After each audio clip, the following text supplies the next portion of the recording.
Hi guys, तुमचं सगळ्यांचं स्वागत आहे आपल्या नवीन ब्लॉगमध्ये. तर रात्री आपल्या 2:30 वाजता ब्लॉग केले चालू सायला सोबत, कारण आम्ही आलेलो आहे जागृतेश्वर शिव मंदिर वाशीगावमध्ये, कारण आज आहे महाशिवरात्री. आणि गाईस गर्दी तर खूपच होती आणि जाम भारी वाटत होतं. आपण फर्स्ट टाइम रात्रीचं आलोय. आता आपण दर्शन घेऊ सगळ्यात पहिलं तर. आणि झुमर एक नंबर वाटत होता. आणि या साईडला होतं नंदी. तर सगळ्यात पहिलं आपण नंदीच्याच पाया पडलो.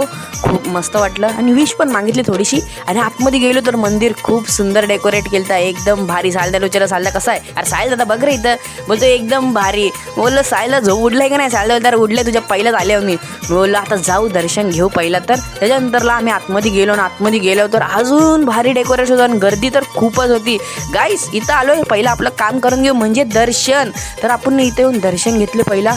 एकदम मस्त वाटत होता, एकदम पीसफुल, एकदम भारी. पाया पडलो आणि इथं कोण बघतोय? हंसी आपली बहीण एक काम करते. गाईज हिला कधीच मी काम करताना बघितलं, मंदिरामध्ये काम करते. तर आत तुला मी हसत होतो, बाई काय भारी वाटते आपली बहीण काम करते. ती बोलली कशाला असताना रे भाई? मी बोललो नाही भाई, काम कर भारी वाटतंच काम करताना. ती बोलली हा करता. आणि तिथं आपल्याला भाई भेटला बिचारा. भाई 11 वाजल्याशी काम करते आपला भाई.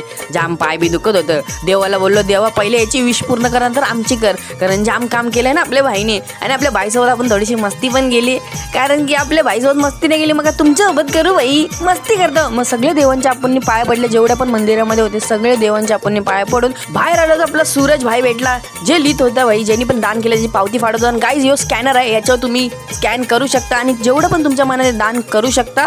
तर लवकर जावा, स्कॅनरवर स्कॅन करा आणि आपल्या या मंदिरला दान करा. तर तिथं किम्या आणि दिव्या भेटले. हे लोक लेट आले आणि गर्दी तशी हळूहळू वाढतच चाललेली पाहिजे. जाम भारी होती. तिथं आपल्याला ताई पण भेटली. ताईला बोला हाय करा आपल्या ब्लॉगमध्ये. आणि गाईज लवकर तुम्ही पण या इथं मंदिरामध्ये दर्शन घेण्यासाठी आणि ब्लॉग बनवण्यासाठी. Thank you so much.